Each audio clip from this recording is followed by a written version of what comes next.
ഇതാണോ നീ പറഞ്ഞ നല്ല കുട്ടികള്? കൾച്ചർലെസ്. വിവ നിന്റെ ഇതുപോലുള്ള തീരുമാനങ്ങളെ ഞാൻ ഇന്നു മുതൽ പ്രോത്സാഹിപ്പിക്കും. എൻ്റെ ധ്യാൻകുട്ടൻ്റെ പടമാണ്, അത് ഞാൻ പറഞ്ഞേക്കാം. മൈ ധ്യാൻ. ഇത് 1 മണിക്കൂർ.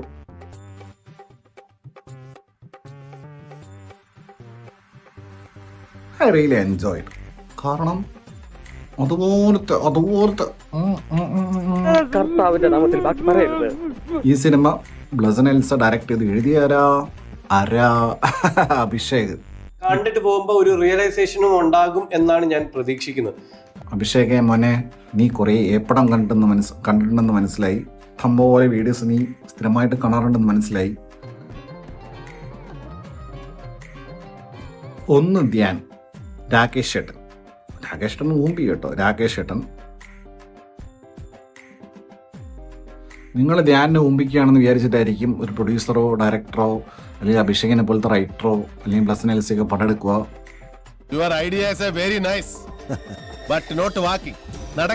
ധ്യാനിനെ പിന്നെ ആർക്കും ഊമ്പിക്കാൻ പറ്റൂല.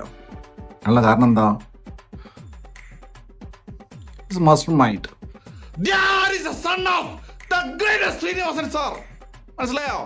ധ്യാൻ കൂട്ടറാൻ പറയില്ല. ധ്യാൻ ഇതൊക്കെ തമാശ കളിയാണ്.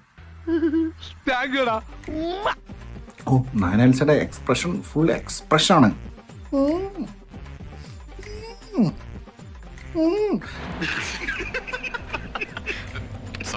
ധ്രുവന്റെ ഭാര്യയിട്ട് അഭിനയിച്ച ആ പെണ്ണില്ലേ, ആ പെണ്ണ് തുടക്കത്തില് മരിക്കാൻ നോക്കുക.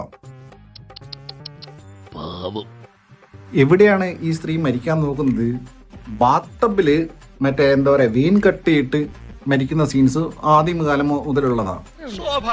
ഇതല്ല, ബാത്തബില് മുങ്ങി മരിക്കാം. ബാത്തബിൽ എങ്ങനെ മുങ്ങി മരിക്കാം? ഒന്നുകിൽ ഒരാൾ മുക്കിക്കൊല്ലാം ബാത്തബില്. സൂയിസൈഡ് എങ്ങനെയാ ബാത്തബിന്റെ അകത്ത്? ഇവനെ വേഗം വല്ല ഭ്രാന്താശുപത്രിയിൽ വായിക്കണം.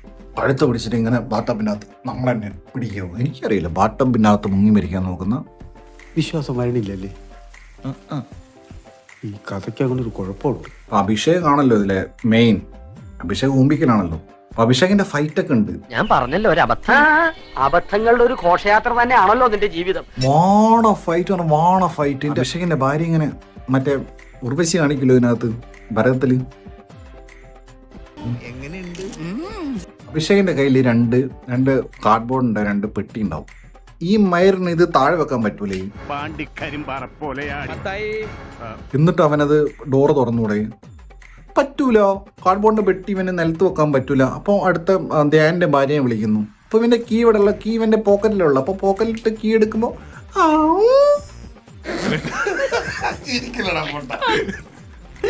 പോക്കറ്റിൽ നിന്ന് കൈയിട്ടെടുത്ത് തുറക്കുന്നു. അപ്പോ നട്ടുച്ചയ്ക്ക് പൊരി വെയിലത്ത് പെട്ടെന്നൊരു ഇടി വെട്ടുന്നു. ഈ വിമർശനം വന്നപ്പോൾ സദസ്സൊന്നും മുറിവുറുത്തു. പക്ഷെ ഞാൻ പറഞ്ഞു, അത് കവിയുടെ സ്വാതന്ത്ര്യമാണ്, അതിൽ കൈയെടുത്തിരുന്നത്. ഇടി വെട്ടുമ്പോ കെട്ടിപ്പിടിക്കുന്നു. അയ്യോ, നാണോ ഇല്ലടാ ഇതുപോലത്തെ സിനിമയൊക്കെ ഇറക്കിയിട്ട്.